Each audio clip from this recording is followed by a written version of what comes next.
Manoj Verma, sir, is a prominent face of the Indian journalism, having over 27 years of expertise in print, electronic, and new age media. He has worked in several organizations.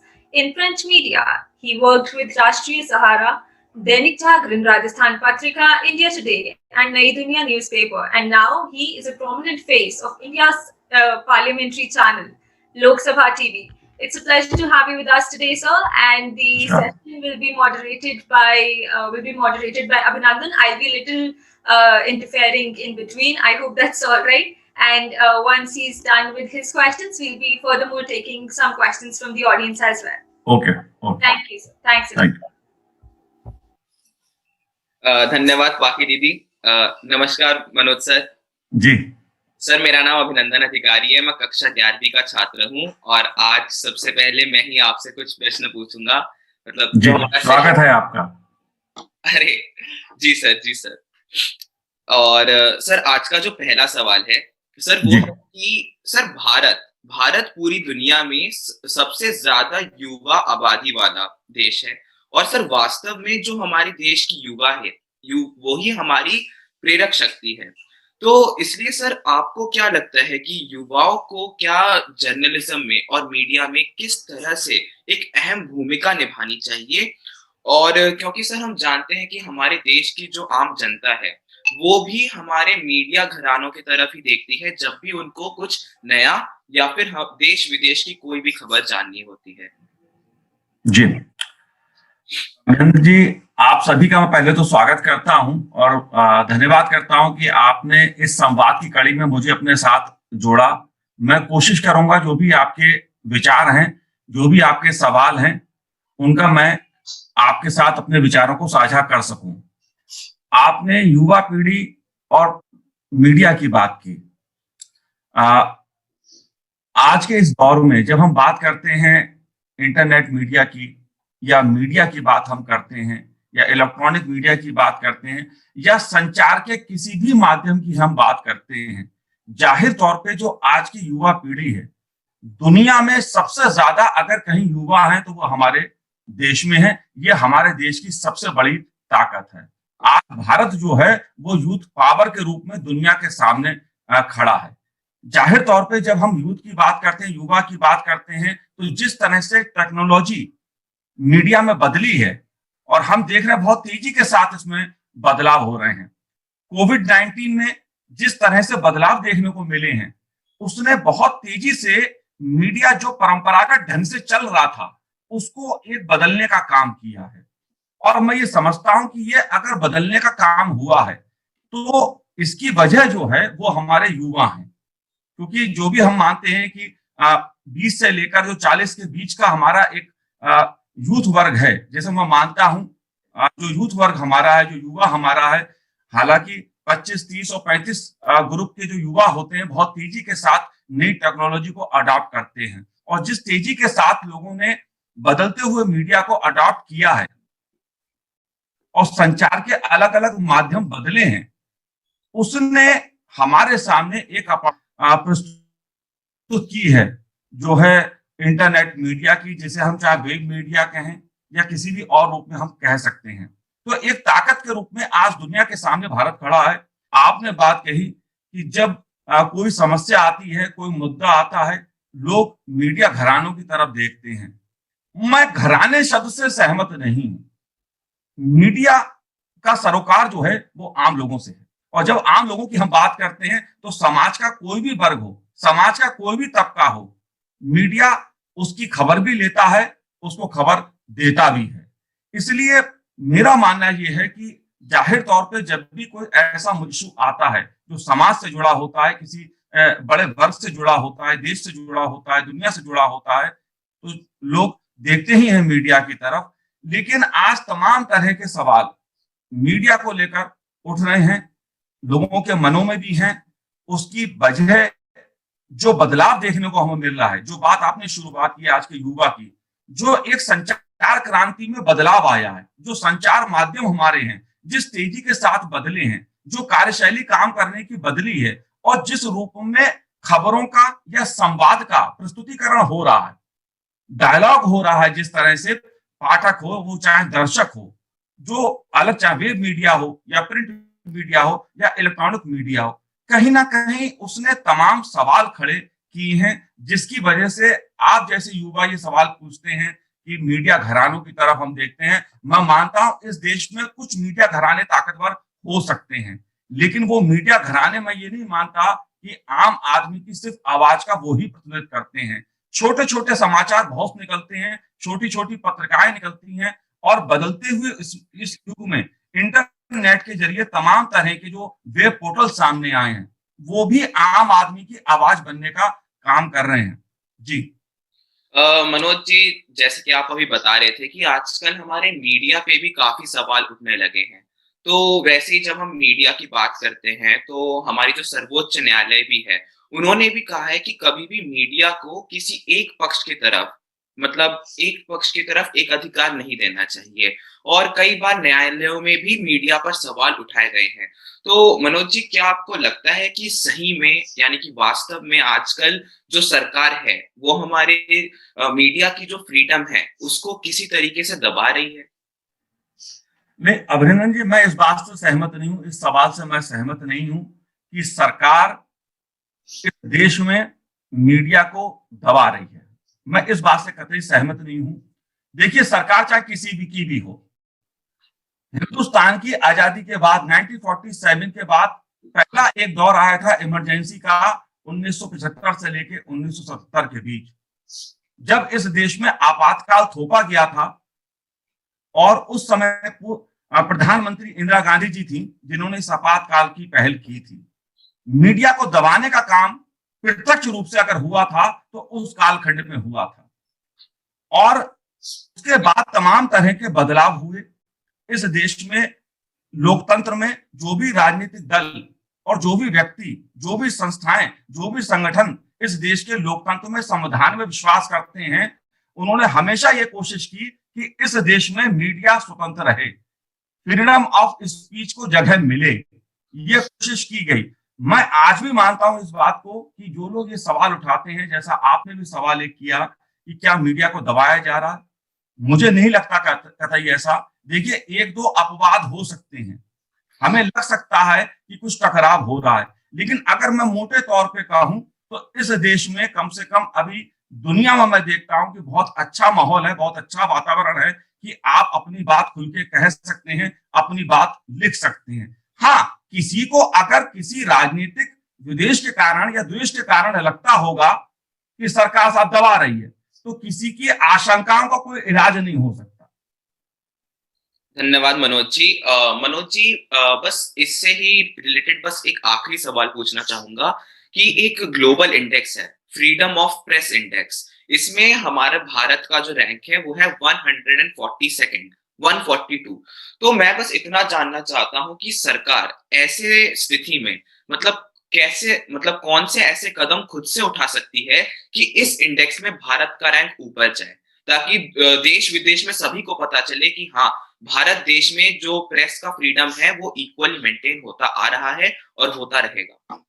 देखिए अभिनंदन जी, जहां तक बात सरकार की media में भूमिका की है, सरकार का जो मीडिया में रोल है, मैं ये मानता हूं कि उसका रोल प्रत्यक्ष रूप से मीडिया में, मैं नहीं मानता इस बात को। देखिए, सरकार का अपना मीडिया तंत्र है, जिसमें हम कह सकते हैं दूरदर्शन है, आकाशवाणी है, या वो भी जो भी सरकार के संचार माध्यम है, वो अपने ढंग से काम करते हैं, सरकार की पॉलिसीज पे काम करते हैं, सरकार की नीतियों को लेकर काम करते हैं, और कोशिश करते हैं कि इस देश में तटस्थ रूप से जो समाचार हैं वो लोगों तक पहुंचे।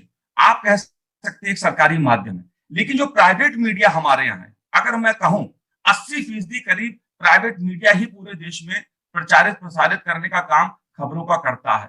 उसमें मैं नहीं मानता सीधे तरह से कोई कंट्रोल सरकार का है, वो स्वतंत्र है, वो जो चाहे लिखे। प्रेस काउंसिल ऑफ इंडिया है, उनके हितों की रक्षा करने के लिए, उनकी बात सुनने के लिए है, वो भी स्वतःशासी बॉडी है। इसलिए सीधे तौर पे मैं नहीं मानता कि प्रत्यक्ष रूप से किसी भी राज्य में, केंद्र की बात मैं कर रहा हूं या राज्य की बात मैं कर रहा हूं, अपवाद की बात अलग है।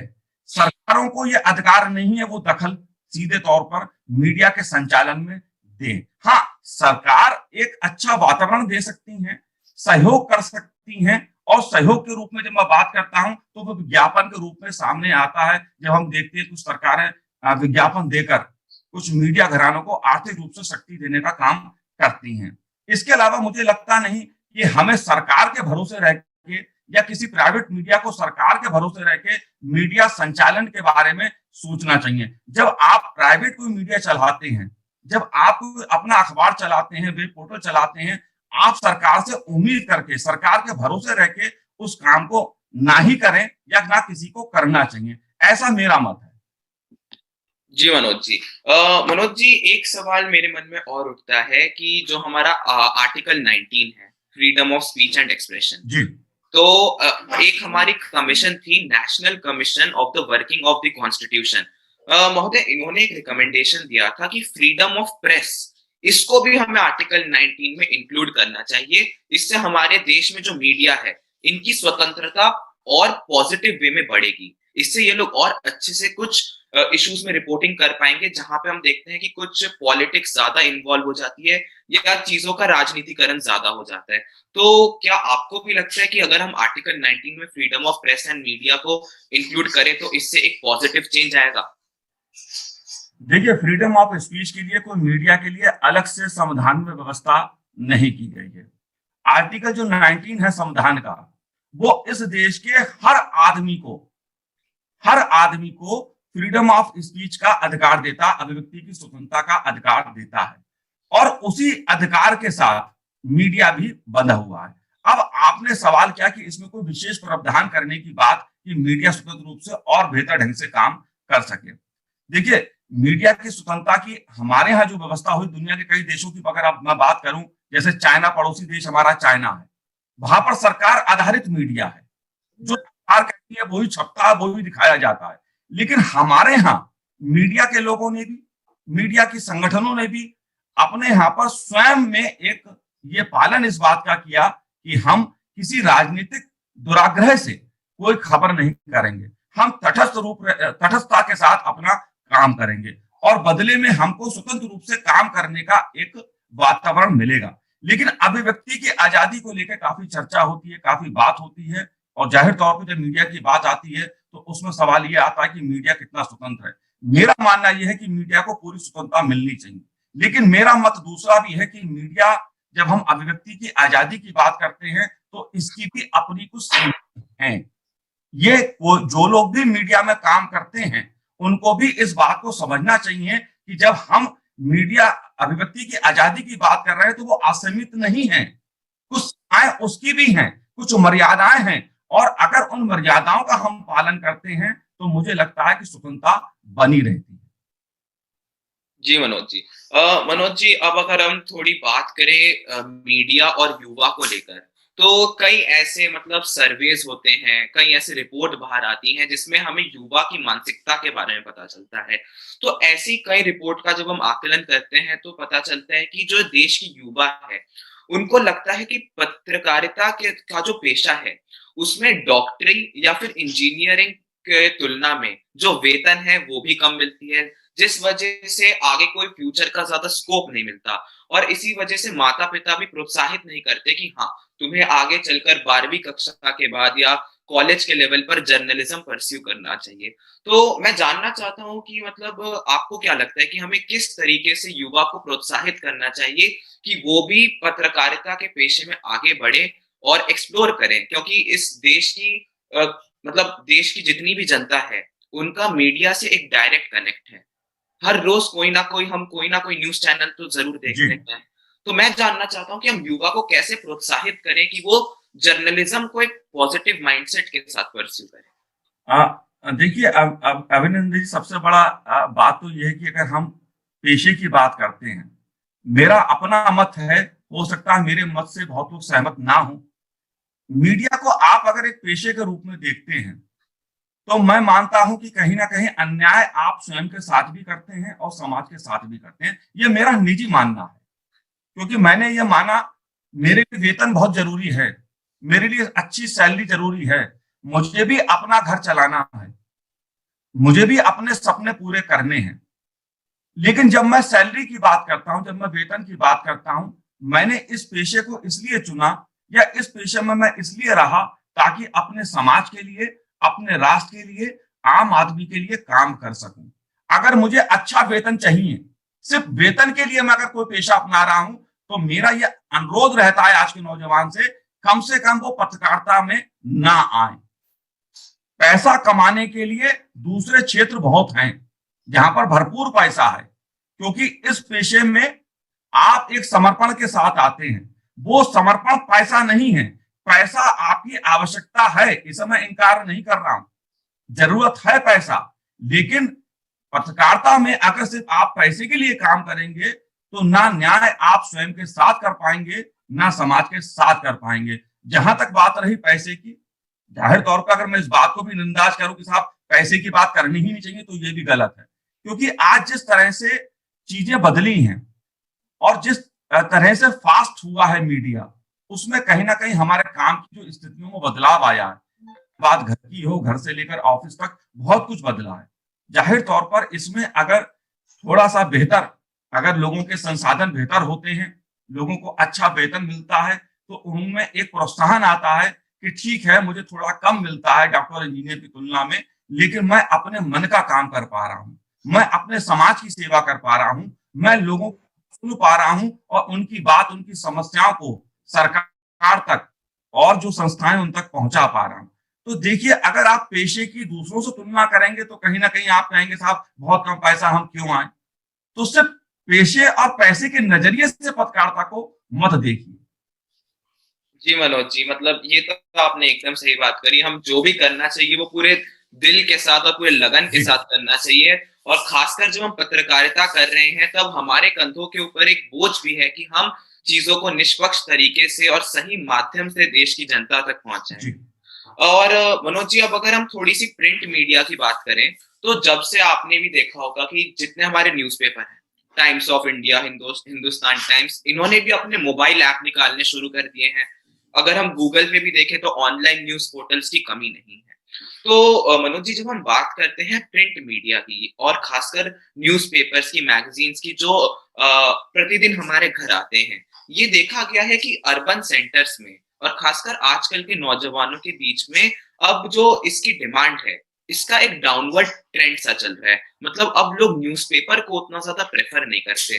तो मैं जानना चाहता हूँ कि मतलब जो हमारी प्रिंट मीडिया है, उसके पुनरुद्धार के लिए ये देश की युवा क्या कर सकती है? मतलब किस तरह से हम उसके रिवाइवल के लिए काम कर सकते हैं? देखो, समय के साथ चीजें बदलती हैं, क्योंकि टेक्नोलॉजी नए नए रूप में सामने आती है। इसी प्रकार संचार के जो माध्यम है, संवाद के जो माध्यम है, वो भी बदलते रहते हैं। पहले प्रिंट मीडिया सिर्फ होता था, प्रिंट मीडिया के बाद इलेक्ट्रॉनिक मीडिया आया, इलेक्ट्रॉनिक मीडिया के बाद डिजिटल मीडिया आ गया। डिजिटल मीडिया भी अलग अलग उसके रूप हैं, कोई डिजिटल वेब पोर्टल्स काफी सारे आ गए। साथ ही अगर मैं बात करूं तो अब अखबारों के रूप में उनके ई एडिशंस जो हैं वो भी सामने हमारे आ रहे हैं। तो टेक्नोलॉजी के कारण एक बहुत बड़ा बदलाव ये आया है। लेकिन अगर जहां तक मैं बात अखबारों की करूं, प्रिंट मीडिया की बात करूं कि इसकी उपयोगिता, हमें लग सकता है कि दिल्ली जैसे शहर में शायद इतना बहुत, या जो मेट्रो सिटीज हैं उनमें शायद अखबार इतने उपयोगी नहीं रहे। लेकिन मैं ये मानता हूं कि प्रिंट मीडिया की जो उपयोगिता है वो अपने देश में हमेशा बनी रहेगी। ये केवल मैं हिंदी के संदर्भ में नहीं कह रहा हूं, जितनी भी हमारी भारतीय भाषाओं में अखबार, पत्र, पत्रिकाएं निकलती हैं, उनकी उपयोगिता स्थानीय स्तर पे मैं मानता हूं बिल्कुल बनी हुई है।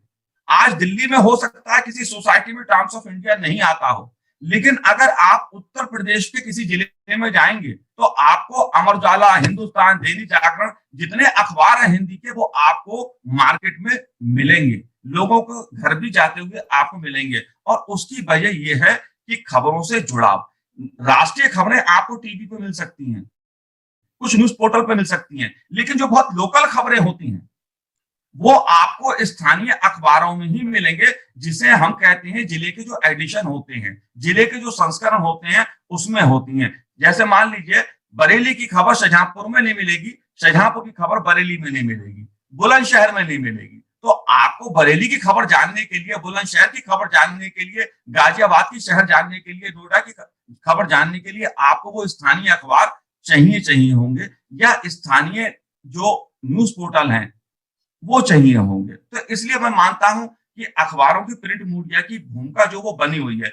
लेकिन अगर हम दुनिया की बात करें तो दुनिया में प्रिंट मीडिया में एक गिरावट आई है।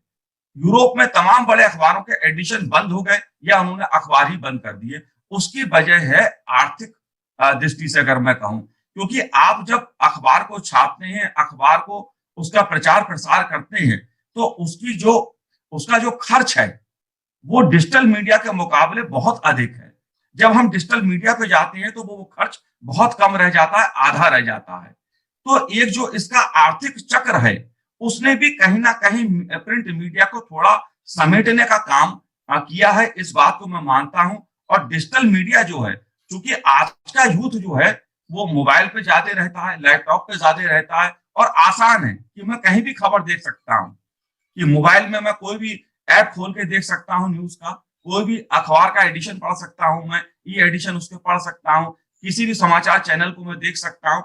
इस कारण भी जो प्रिंट मीडिया है हमें देखने में लगता है कि कहीं ना कहीं वो अब शायद पीछे छूट रहा है।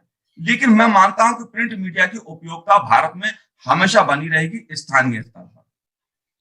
जी। और मनोज जी, अब अगर मैं अपने एक निजी तौर पे बात करूं तो जैसे मैं काफी सारे वाद विवाद प्रतियोगिताओं में भाग लेता रहता हूं, और जैसे कि आप जानते ही हैं हमारी जो अभी ऑडियंस है उनमें भी हम सभी मोस्टली स्टूडेंट्स हैं, बस कुछ ही अब ऐसे लोग होंगे जो अब स्टूडेंट नहीं रहे। और जैसा कि हम जानते हैं कि वाद विवाद यानी कि डिबेटिंग एक बहुत पॉपुलर एक्टिविटी है स्टूडेंट्स के बीच में।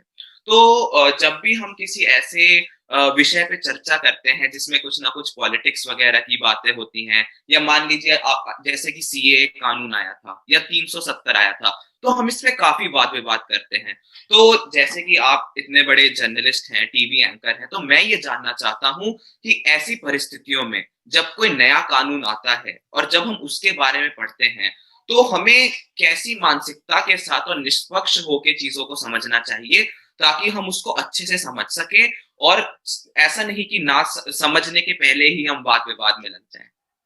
अभिनंदन, मैं पहली बात तो बहुत बड़ा पत्रकार नहीं, बहुत छोटा पत्रकार हूं मैं। दूसरी बात है, मेरे अपने सिद्धांत हैं कुछ जीवन के। मैं ये मानता हूं हर व्यक्ति को अपनी अंतर आत्मा के आधार पर, और जो हमारा काम करने का तरीका है, जो हमारी कार्यशैली है, वो हर व्यक्ति की अपनी एक अलग अलग होती है। कुछ एंकर्स होते होंगे जो ये समझते हैं कि सिर्फ चिल्लाना ही पत्रकारिता है, लेकिन मैं ये नहीं मानता हूं, क्योंकि मैंने प्रिंट पे भी बहुत लंबे समय काम किया है, और जिन लोगों से मैंने पत्रकारिता सीखी या जो भी समझा, उनका भी एक कहना यही था, और जो मैं आज ये मानता हूं, और हर नौजवान को ये बात मैं कहता हूं, आप जज नहीं हैं, आप जज बन के कुर्सी पर मत बैठिए। आप थानेदार नहीं हैं कि आप किसी को डांटेंगे, चिल्लाएंगे, फटकारेंगे। हो सकता है मेरी बात से कोई सहमत ना हो। मेरा मानना यह है, जब हम एंकरिंग करते हैं या हम रिपोर्टिंग करते हैं, संवाददाता एक शब्द होता है, अखबारों में आप लोगों सुना होगा, टीवी चैनल पर भी सुना होगा। संवाददाता का मतलब क्या है? जो संवाद को पहुंचाने का काम करता है। हम एक तरह से दर्शक और जो विशेषज्ञ आए हैं उनके बीच में हम एक तरह से मीडिएटर का काम करते हैं। जो समाज के सवाल हैं, जो जनता के सवाल हैं, उनको पूछना हमारा अधिकार है।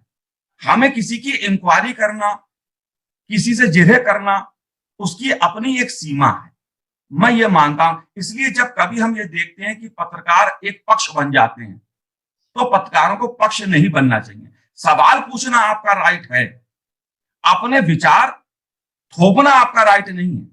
आपके विचारों से मैं असहमत हो सकता हूं, लेकिन सवाल पूछने का एक पत्रकार को पूरा अधिकार है, इस देश के हर नागरिक को अधिकार है। तो जब ये बात हम भूल जाते हैं और हम खुद ही पार्टी बन जाते हैं, तब इस प्रकार की डिबेट सामने आती हैं कि जब डिबेट अपने मूल मुद्दों से भटक जाती है। दूसरी बहुत महत्वपूर्ण बात यह होती है, हम खबर करते हैं तो खबर या रिपोर्टिंग करते हैं किस आधार पे करते हैं? फैक्ट पे करते हैं ना, कि फैक्ट क्या कह रहे हैं, आधार क्या है उस खबर का, उसमें कोर्ट किसके हैं। अब फैक्ट क्या था सीए का जो बिल आया, नागरिकता संशोधन कानून का बिल आया, उसमें क्या लिखा है? क्या सरकार ने उस बिल में यह लिखा था कि इस देश से मुसलमानों को निकाल दिया जाएगा? नहीं लिखा था। लेकिन पूरे देश में जो राजनीतिक दल हैं, कुछ राजनीतिक दलों ने राजनीति यही की कि साथ भविष्य में मुसलमानों को निकाल दिया जाएगा। बिल में कोई बात लिखी नहीं है, भारत सरकार ने कोई बात कही नहीं। देखिए, राजनीतिक दल अपनी राजनीति करेंगे, राजनीति करना उनका काम है, वो अपने विचार आपके सामने रख रहे हैं। लेकिन अगर हम पत्रकार हैं, नागरिक हैं, तो हमें उसके फैक्ट को समझना चाहिए और उस फैक्ट के साथ लोगों को अवगत कराना चाहिए। जो कृषि कानून है, जिस तरह आपने देखा होगा, कृषि कानून है, उसको लेकर भी इसी तरह का विरोध हो रहा है। फैक्ट क्या कह रहे हैं? जो हम रिपोर्ट बनाते हैं वो फैक्ट के आधार पे होनी चाहिए कि हम क्या बात लिख रहे हैं, उसमें क्या चीज कही गई है। और जब हम फैक्ट को भी नजरअंदाज कर देते हैं और अपना एजेंडा थोपने की कोशिश करते हैं, नहीं हमें तो यही दिखाना है, हमको लोगों को यही बताना है, तब वाद विवाद होता है। हमारा काम समाज के लिए, देश की जनता के लिए, पाठक के लिए, दर्शक के लिए है और हमारा फर्ज है कि हम ईमानदारी के साथ दर्शक को, पाठक को उन फैक्ट के साथ समझाएं, बताएं कि सरकार ये कर रही है। मैं ये नहीं कह रहा कि सरकार गलत नहीं कर रही, सरकार गलत भी कर रही है तो वो भी आप फैक्ट के साथ बताइए। जी जी मनोज जी, आपने एकदम सही बताया। मतलब जैसे कि आप अभी नागरिकता कानून की बात कर रहे थे, तो उसमें कई ऐसी बात थी जो अलग अलग राजनीतिक दलों ने अपने हिसाब से, अपने एजेंडा के हिसाब से जनता के सामने रखा। फिर अभी अगर हम कृषि कानून की बात करें तो उसमें एमएसपी की बात सामने आई और काफी मतलब एपीएमसी मंडियों की बात सामने आई। मनोज जी, एक सवाल बस अभी कृषि कानून के अभी जो हम देख रहे हैं, खासकर दिल्ली एनसीआर वाले एरिया में और गाजियाबाद क्षेत्र में हम देख रहे हैं काफी ज्यादा प्रोटेस्ट हो रहे हैं। जो हमारे हरियाणा, पंजाब से किसान वर्ग हैं, वो अब दिल्ली चलो के नारे लगाकर दिल्ली आ रहे हैं। तो क्या आपका मानना है कि ऐसे सिचुएशन में सरकार के बीच में और जनता के बीच में जो कि प्रोटेस्ट कर रहे हैं, अभी मीडिया का रोल काफी बड़ा हो जाता है, क्योंकि उनके बीच में एक मीडिएशन का रोल प्ले करना है, उनको जनता की जो डिमांड है वो सरकार तक पहुंचाने हैं और जो सरकार जनता को समझाना चाहती है वो उनके सामने लाना है। जी, ये बिल्कुल सही बात आपने कही और यही मीडिया का काम है कि सरकार का जो पक्ष है वो भी सामने रखना और जो आंदोलनकारी किसान हैं उनकी बात को भी सामने रखना। इतना ही काम मीडिया का है कि दोनों फैक्ट की स्थिति ये है। साथ में एक तीसरा फैक्ट ये भी मीडिया को रखना चाहिए जब हम इस प्रकार की रिपोर्टिंग करते हैं कि सरकार ने जो कानून बनाया इसके नफे नुकसान क्या है। क्या मंडियों से क्या देश के सारे किसानों को फायदा हुआ? एमएसपी का जो लाभ है क्या देश के सारे किसानों को मिल पाता है? इस देश में 85% जो किसान है वो छोटे किसान है, 4, 5 एकड़, 6 एकड़ वाले किसान है, जिनको शायद वो योजना का लाभ नहीं मिल पाता।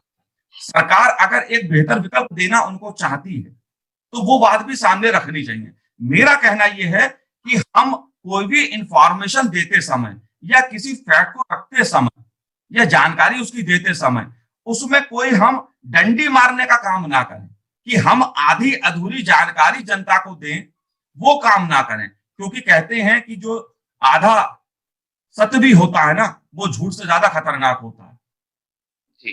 ठीक है, तो हम फैक्ट दे रहे हैं लेकिन अगर हम पूरा फैक्ट नहीं लोगों को बता रहे हैं तो एक प्रकार से हम झूठ बोलने से बड़ा अपराध कर रहे हैं। तो मुझे लगता है कि फैक्ट रखने का काम पाठक के सामने, दर्शक के सामने मीडिया को करना चाहिए। जी मनोज जी, आपने एकदम सही बात कही। मतलब जब हमारे सामने सारे तथ्य प्रस्तुत किए जाएंगे और जब हम सभी चीजों को समझेंगे और पूरे मतलब जो पूरा अगर कोई एक्ट आता है, कोई नया कानून आता है, हम जब उसको अच्छे तरीके से समझेंगे तभी हम उसकी एक बेटर अंडरस्टैंडिंग कर पाएंगे और किसी को, यानी हम भी जब दूसरों से उसके बारे में चर्चा करेंगे तो अच्छे से चर्चा कर पाएंगे। मतलब जो भी आपने कहा उससे मेरे ख्याल से तो जितने भी अभी हमारे लोग हम सबको सुन रहे होंगे सभी सहमत होंगे। तो बस मैं आपसे एक आखिरी सवाल पूछना चाहूंगा, इसके बाद दूसरों के पास भी कुछ सवाल हैं कि जब हम मीडिया को किसी भी फॉर्म में, अगर हम टीवी से देख रहे हैं या न्यूज़पेपर पढ़ रहे हैं, तो हमको किस तरह से मतलब चीजों को देखना चाहिए। मतलब जैसे कि कभी कभार हम देखते हैं कोई चीज एकदम क्लियर नहीं होती, कुछ चीजें एक बार में समझ नहीं आती, तो मतलब क्या हमको मतलब उन चीजों को वहीं छोड़ देना चाहिए या आगे चलकर जो हमारे पास दूसरे सोर्सेज हैं अलग अलग जगह से रेफर करके पढ़ते रहना चाहिए जब तक ना वो चीज हमको अच्छे तरीके से समझ आए? देखिए, ये आजकल चूंकि इंटरनेट का जमाना है, डिजिटल मीडिया हो रहा है, खबरों के साथ खिलवाड़ ये बहुत होता है, जी एजेंडा पत्रकारिता बहुत होती है। जी अभिनंदन जी, कुछ बातें और बहुत महत्वपूर्ण है, क्योंकि आपने शुरू में एक सवाल किया था दरअसल, जो आपने कहा था सरकार दबाव बनाने का काम मीडिया पे करती है।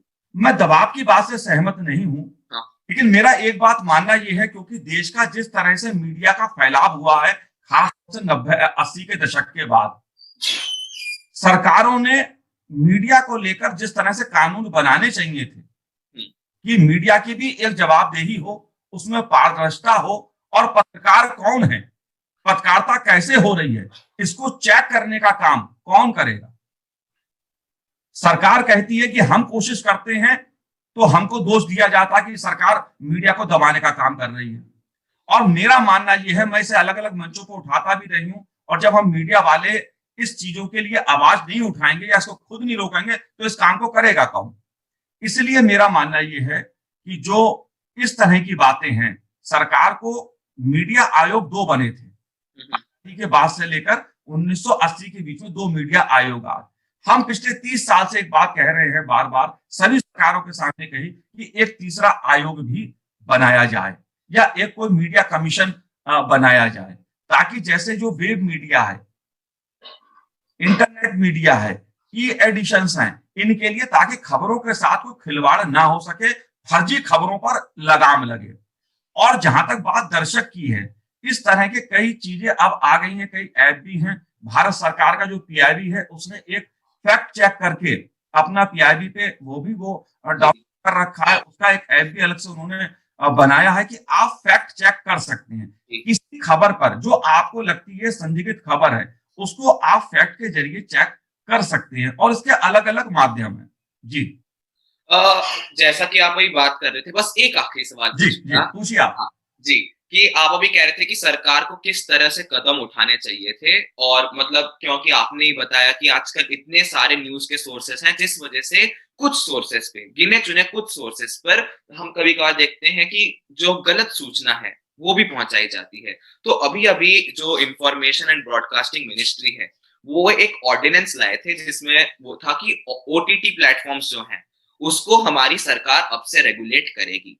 यानी कि जितने भी ऑनलाइन न्यूज पोर्टल्स हैं, और अगर हम पॉपुलर स्ट्रीमिंग प्लेटफॉर्म की बात करें, अमेजॉन प्राइम वीडियो, नेटफ्लिक्स, इनको अब सरकार रेगुलेट करेगी।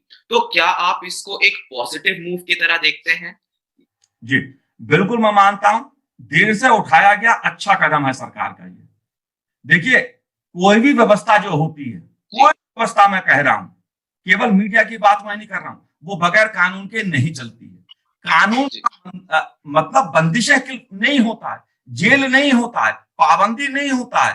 कानून का मतलब होता है एक प्रकार की लक्ष्मण रेखा, मर्यादा, एक प्रकार के नियम, कि हमें इस दायरे में रहकर, इस नियम के साथ, इस पाबंदी के साथ हमें कार्य को करना है। पाबंदी नकारात्मक ही नहीं होती है, ये देश भी एक संविधान के साथ चलता है, ये देश भी एक कानून के साथ चलता है।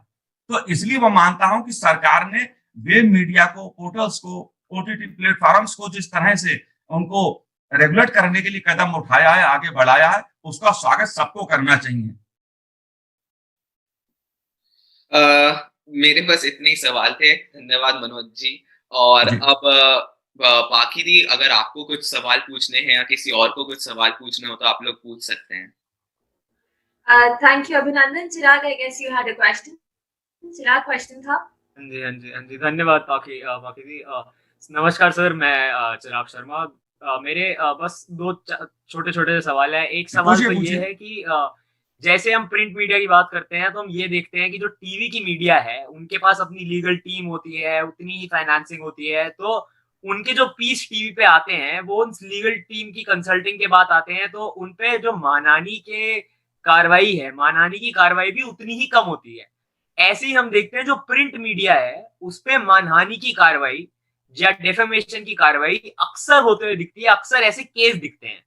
तो इसको एक तरह से सुलझाने का क्या तरीका है, एक तो ये मैं आपसे पूछना चाहूंगा। और दूसरा सवाल ये है कि आपने रेगुलेशन की बात करी कि सरकार को एक मीडिया एसोसिएशन बनानी चाहिए। ऐसी ये कहने की बात है कि जैसे कि न्यूज ब्रॉडकास्टर स्टैंडर्ड अथॉरिटी है, तो कई टीवी पे चैनल उसके अंदर आते हैं, लेकिन कई चैनल आज टीवी पे ऐसे भी हैं जो उस अथॉरिटी के अंदर नहीं आते हैं, जो अनरेगुलेटेड हैं।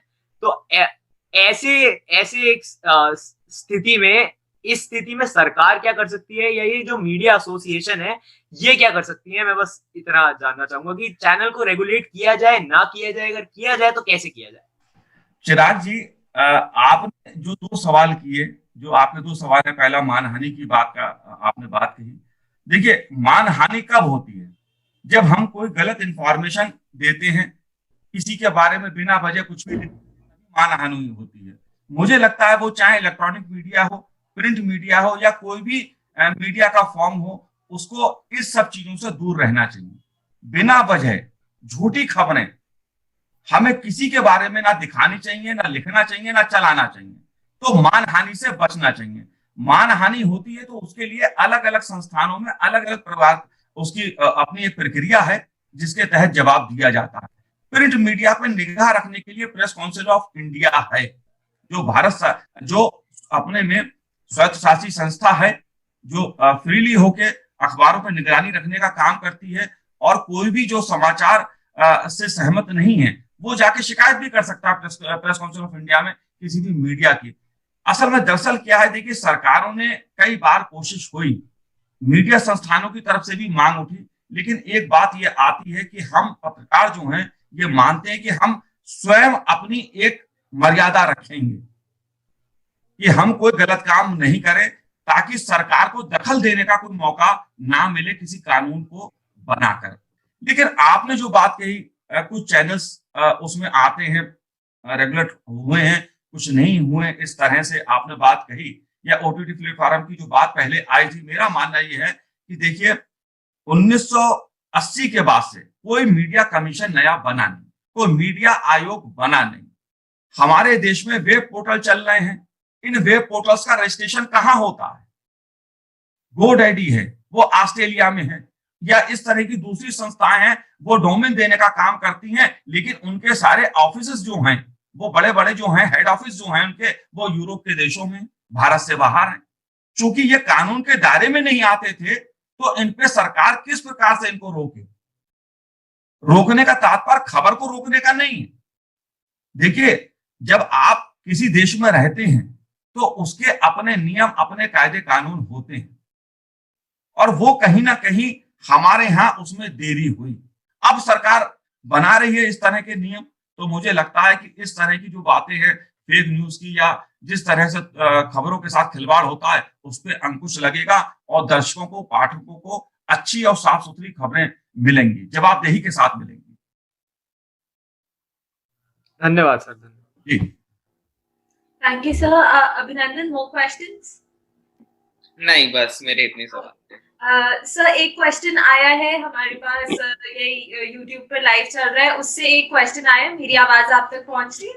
जी, हाँ जी। उस पे एक क्वेश्चन आया है कि प्रिंट मीडिया होने का फायदा ही क्या है, क्योंकि अगर हम देखें तो सस्टेनेबिलिटी का जमाना है, और पेड़ कटते हैं तभी पेपर बनता है, तो पेड़ कटते हैं तब पेपर बनता है, तो ये एक तरीके का नेगेटिव एस्पेक्ट है प्रिंट मीडिया को लेके। एंड सेकेंडली, अभी जैसे कोविड-19 है, अगर ये है तो, और वो चल रही है जहाँ पे प्रिंट होता है, जैसे कि न्यूज़पेपर प्रिंटिंग प्रेस जैसे चल रही है, तो वहां पे वर्कर्स काम कर रहे हैं, कहीं ना कहीं वायरस का स्प्रेड होगा, और धीरे धीरे कोई ना कोई एक ना एक वायरस आती जाएगी, अगर कोविड-19 चली भी जाएगी पूरे तरीके से। तो आपको लगता है कि प्रिंट मीडिया का होना एक नेसेसिटी है? वैसे भी सब कुछ डिजिटली हो रहा है, तो आपके अकॉर्डिंग इस चीज की इम्पोर्टेंस क्या है प्रिंट मीडिया की? देखिए, बात सही है एकदम कि जब हम अखबारों की बात करते हैं तो कहीं ना कहीं उसके नकारात्मक सकारात्मक दोनों परिणाम होते हैं।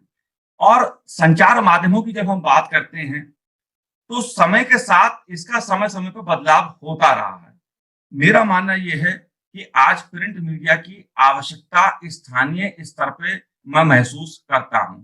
आपको हो सकता है नेशनल खबरें वेब पोर्टल से, उनके किसी और एडिशन से, ई एडिशन से, या टीवी चैनल से मिल जाए, लेकिन जैसा शुरू में अभिनंदन ने सवाल किया था कि लोकल लेवल पर जो खबरें होती हैं वो आपको नहीं मिल सकती। अगर किसी को गाजियाबाद की खबर नोएडा में पढ़नी है और वो खबर गाजियाबाद के अखबार में ही दिखेगी, उसके एडिशन में ही दिखेगी, वो किसी टीवी चैनल पे नहीं आएगी। उसके लिए आपको लोकल अखबार चाहिए होगा। वक्त के साथ बदलाव हो रहा है और कोविड-19 ने कई तरह की चुनौतियां आज प्रिंट मीडिया के सामने खड़ी की हैं। और मैंने बताया एक खर्च बहुत बड़ा एक भार है प्रिंट मीडिया के ऊपर। यही वजह है कि तेजी के साथ प्रिंट मीडिया ई एडिशन के रूप में, अब आप देखिए ना, भारत टाइम्स हो, टाइम्स ऑफ इंडिया हो, दैनिक जागरण हो, अमर उजाला हो, हिंदुस्तान हो, सबके ई एडिशंस आ गए हैं। धीरे धीरे मीडिया में एक बदलाव हो रहा है। तो मुझे लगता है कि आने वाला जो समय होगा उसमें कुछ समय लग सकता है, 10 साल, 15 साल, 20 साल हो सकता है हमारे सामने अखबार हो वो ई एडिशंस के रूप में हमारे सामने हो। जी, thank you so much sir, thanks a lot. And sir ऐसा क्यों नहीं होता है, मतलब when I was in school I really wanted to pursue journalism, but ये जो जितने भी जैसे मीडिया हाउसेस हैं, जी हो गया और आज तक हो गया, सारे हाउसेस हैं, तो ये लोग कोई स्कूल के बच्चों के लिए कुछ स्टार्ट क्यों नहीं करते हैं? अभी तो एजुकेशन पॉलिसी खैर चेंज होगी, बट तब तक कुछ नहीं था। उस चीज का बहुत बड़ा रिग्रेट है। और अभी भी मतलब बहुत बड़ी दिक्कत है कि स्कूल वाले बच्चे नहीं परस्यू करेंगे जर्नलिज्म, बिकॉज सबके पेरेंट्स वही फोर्स करते हैं, फिजिक्स, केमिस्ट्री, मैथ्स। तो आपको क्या क्या लगता है कि मीडिया हाउसेस और ये जो न्यूज़पेपर्स वाले हैं, ये यूथ को कैसे इन्वॉल्व कर सकते हैं अपने साथ एक बहुत छोटी एज पे? पाखी जी देखिए, कुछ बातें ऐसी हैं जो मैं चाह के भी बोल नहीं सकता। हाँ, एक कह सकता हूं, कड़वी बहुत है वो बातें, मन करता है बोलने का, लेकिन मेरे जो पेशा है, मेरी कुछ मर्यादा हैं, वो मुझे रोकती हैं। लेकिन मैं जो आपने बात है उससे मैं इतना ही कह सकता हूं कि कुछ बातें बहुत कड़वी हैं। मैं ये भी नहीं कह सकता कि आज के यूथ को मीडिया में नहीं आना चाहिए। शुरू में आपने ये भी सवाल मुझसे पूछा था। तमाम तरह के संघर्ष हैं, चुनौतियां हैं मीडिया में, ये सोच के आना चाहिए, मेरा मानना ये है। दूसरी बात आपने कहा कि जो बड़े बड़े मीडिया घराने हैं, सबके अपने अपने स्कूल हैं मास कम्युनिकेशंस के, सबके अपने अपने स्कूल चल रहे हैं, वो अपने यहाँ के बच्चों को जगह देते हैं, मौका देते हैं। लेकिन हाँ, मीडिया एक सीमित रूप में हमारे सामने है। चंद घराने हैं इस देश को जो चलाते हैं मीडिया के रूप में, उसमें कितने लोगों को नौकरी मिलेगी, ये एक बड़ा सवाल है। और इस सवाल के कई कड़वे उत्तर हैं। जब कभी हम लोग मिलेंगे तो उस पर चर्चा करेंगे। Definitely, sir. Thank you so much, sir, for being over here, taking out time from your busy schedule. हम सबको बहुत अच्छा लगा आप लोग आए। We were all waiting. आपके लेके आप आएंगे और हम लोग आपको खूब सारे questions देंगे। Thank you for coming in, sir. And हम लोग मतलब आपको अगली बार भी अपने प्लेटफॉर्म पे definitely। बाकी जी, मुझे भी बहुत अच्छा लगा आपसे बात करके, जुड़ के। अभिनंदन जी ने, चिराग जी ने बहुत अच्छे सवाल पूछे। उम्मीद है कि मैंने भी कोशिश की है कि ईमानदारी के साथ आप लोगों को उसका उत्तर दे पाऊं, संतुष्ट कर पाऊं। कुछ कमी रह गई हो, खामी रह गई हो, और आगे भी हम लोग संवाद करते रहेंगे। बहुत बहुत धन्यवाद। Thank you so much, thanks, thank you.